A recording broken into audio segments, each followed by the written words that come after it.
They called him Shadow, a small, black-coated military dog whose paws were quieter than the wind. To most soldiers, he looked ordinary, but to the men of the 112th Battalion, Shadow was the reason they were alive. It happened at dawn, deep in the mountains, during a grueling counter-insurgency operation. The battalion was exhausted, pinned down for days, and marching into what they thought was a safe ravine.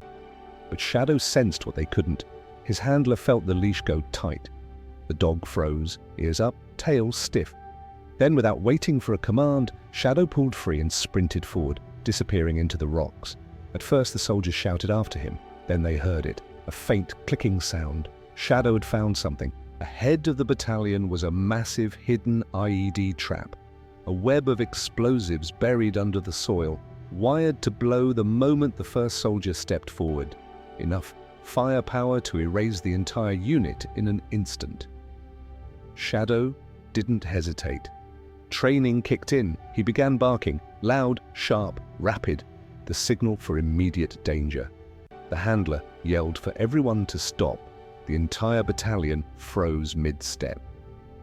30 seconds later, the ground ahead detonated.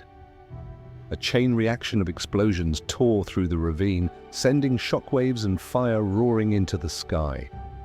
Rocks, dust, and molten earth rained down, but the battalion stood untouched because they never took that final step. When the smoke cleared, Shadow limped out of the haze.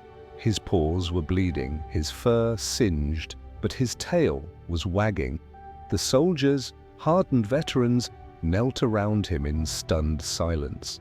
Some say grown men cried. Shadow was later awarded a medal for bravery, though the battalion swears he deserved more. They say an angel saved them that morning. He just happened to walk on 4 paws. In the end, Shadow didn't just detect a bomb. He saved an entire battalion in 30 seconds and became a legend on the battlefield.